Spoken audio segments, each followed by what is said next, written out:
তাহলে শুরু করা যাক আজকের ইটিং শো। তা প্রথমেই দেখিয়ে নিয়েছি বন্ধু, আজকে আমি শুরু করছি মাছের ডিমের বড়া।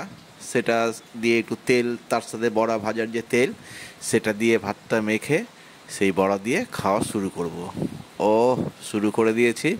একটা সুন্দর সুস্বাদু বড়াটা দেখিয়ে নিলাম আপনাদের, দিয়ে সুস্বাদু সাজে লাভলি, ও বিউটি বিউটি, তা দিয়ে খাওয়া শুরু করে দিয়েছি, খেয়ে চলেছি। এবং এই মাছের ডিমের বড়া শুকনো ভাত দিয়েও খাওয়া যায়, অনেকে আবার এর বিভিন্ন প্রিপারেশান তৈরি করেও খাওয়া দাওয়া করে, কিন্তু আমার শুকনো ভাত দিয়ে একটু শুকনো লঙ্কা দিয়ে সুন্দর করে মেখে খেতে ব্যাপক লাগে।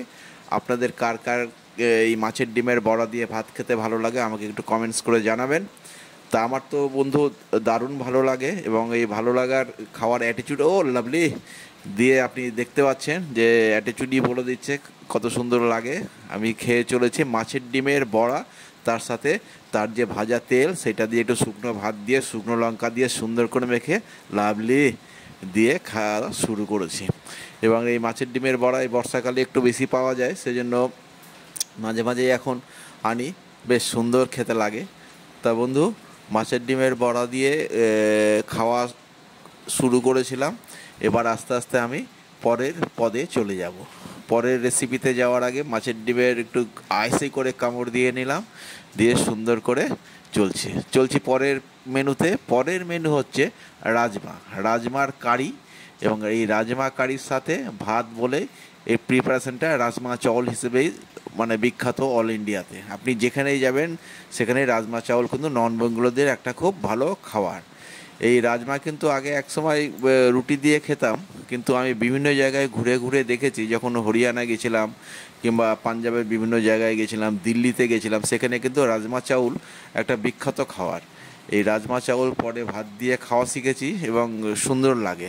এখন রুটির সাথেও মাঝে মাঝে খাই, আর মাঝে মাঝে ভাতের সাথেও খাই।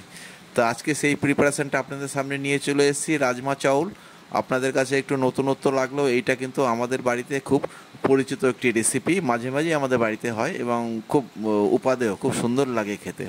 আপনারা কে কে রাজমা পছন্দ করেন বা কে কে খেয়েছেন আমাকে একটু অবশ্যই কমেন্টস করে জানিয়ে দেবেন, তাহলে খুব ভালো লাগবে। তো বন্ধু, এক্সপ্রেশন দেখে বুঝতে পারছেন বেশ জমিয়ে খাচ্ছি রাজমা চাউল, দুরন্ত লাগছে খেতে। আহা হা হা, চিবানো দেখেই বুঝতে পারছেন কি সুস্বাদু হয়েছে। এবং সত্যি এটা খুব উপাদেয় একটি খাদ্য রাজমা চাউল। এবং রাজমা চাউল খেতে যারা খাননি তাদের কাছে বলবো একবার আপনারাও টেস্ট করে দেখতে পারেন, খুব ভালো। এবং এই রাজমা চাউল একবার খেলে কিন্তু আপনি প্রেমে পড়েও যেতে পারেন। তো বন্ধু, রাজমা চাউল দিয়ে খাওয়া এই শেষের মুখে, এবার আমরা আস্তে আস্তে চলে যাব পরের পদে। দেখা যাক কী হয়। হ্যাঁ, এই পরের পদে চলে এসেছি। এটা হচ্ছে আড় মাছ অনেকদিন পর বাজারে বেশ ভালো পেয়েছিলাম বলে নিয়েছি। আড় মাছের ডালনা। এই আড় মাছ কিন্তু আমি বাড়িতে মাঝে সাঝে আনি, তার কারণ হচ্ছে ওই একটাই কারণ, বারবার ক্লিশে হয়ে যাওয়া কথাটা আবার বলতে হয় যে কাঁটাযুক্ত মাছ যেহেতু বাড়ির অনেকে পছন্দ করে না, সেহেতু কাঁটাযুক্ত মাছ আনা একটু অসুবিধা আছে। সেহেতু আড় মাছ কিন্তু এমন মাছ যে মাছে কিন্তু কোনো কাঁটা থাকে না, এবং দারুণ সুস্বাদু। একটু বড় ধরনের পেয়ে গেছিলাম, আড় মাছ নিয়েছিলাম। তা সে জমিয়ে খাচ্ছি, বেশ ডালনাটাও হয়েছে সুস্বাদু। আড় মাছের ডালনা কিন্তু খুব ভালো লাগে আমার। এবং আড় মাছে যেহেতু কাঁটা নেই, মাছটাও কিন্তু খেতে অদ্ভুত ভালো। তো কিছু কিছু মাছ আছে যাদের কাঁটা থাকে না, যেমন আড় মাছ, তারপর ভোলা মাছ আছে, বেলে মাছ আছে, এদের কাঁটা খুব কম থাকে। এই সব মাছে ভেটকি মাছ আছে, এদের কাঁটা খুব কম থাকে। এই মাছগুলো মাঝে মাঝে বাড়িতে আসে, এবং কাঁটাবিহীন মাছ যেমন বাড়িতে আসে, কাঁটাযুক্ত মাছ তেমন আসেই না, যেহেতু ছেলে পছন্দ করে না, বউ পছন্দ করে না, সেই জন্য বাড়িতে প্রায় আসেই না। একটু জল খেয়ে নিচ্ছি।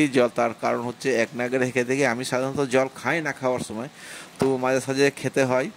তার কারণ হচ্ছে মাঝে সাঝে জলের একটু প্রয়োজন হয়ে পড়ে। আসলে এই ইটিং শো করতে গেলে কি হয়, ভিডিওগুলো খুব বড় হয়ে যাওয়ার জন্য, একটু লেন্থে ছোট করার জন্য একটু ফাস্ট খেতে হয়। তার জন্য কি হয়, একটু জল দিয়ে মাঝে মাঝে গলাটা ভিজিয়ে নিতে হয়। বেশ জমিয়ে খাচ্ছি আড় মাছ দিয়ে। আড় মাছের খাওয়া দেখলে বুঝতে পারবেন যে আহা আহা হা লাভলি, খেয়ে যাচ্ছি সুন্দর করে। তো বন্ধু, যে কথাটা আপনাদের বলবো, আমার এই ভিডিওগুলো আপনাদের যদি ভালো লাগে অবশ্যই আপনারা শেয়ার, কমেন্টস এবং লাইক করে দেবেন, পাশাপাশি বন্ধুদের শেয়ার করে দেবেন, যাতে আপনাদের মাধ্যমে আমি অনেক নতুন বন্ধু পেয়ে যাই। এই অনুরোধটুকু রাখলাম, প্রতিটা ভিডিওতেই যেমন রাখি সেই রুটিন মাফিক করছি, কিন্তু আপনাদের থেকে আশা করি সহযোগিতা পাবো। আর পুরনো বন্ধুদের অনেক শুভেচ্ছা এই ভিডিওটি দেখার জন্য। অবশ্যই অবশ্যই আমার ভিডিওগুলো দেখবেন এবং লাইক, শেয়ার, কমেন্টস অবশ্যই করবেন, যাতে আপনাদের মাধ্যমে, আপনাদের তো পেয়েই গেছি, আপনাদের মাধ্যমেও যাতে আমি অনেক নতুন বন্ধুর কাছে পৌঁছতে পারি। তো আর মাছের ডালনা দিয়ে আমি খেয়ে চলেছি। আজকে রেসিপি তিনটেই কিন্তু দুর্ধর্ষ রেসিপি হয়েছিল এবং খাওয়াটাও বেশ অনেক দিন পরে একটা মনোপ্রুত খাওয়া হলো। মাছ আমার প্রিয় আইটেম, আমাকে তো বলে মাছ পিয়াসি, সেই জন্যই। তো বন্ধু, চলুন আজকের মতন এখানে ইটিং শো শেষ করছি। দেখা হবে আবার পরের ভিডিওতে। আপনারা ভালো থাকবেন, সুস্থ থাকবেন। টাটা।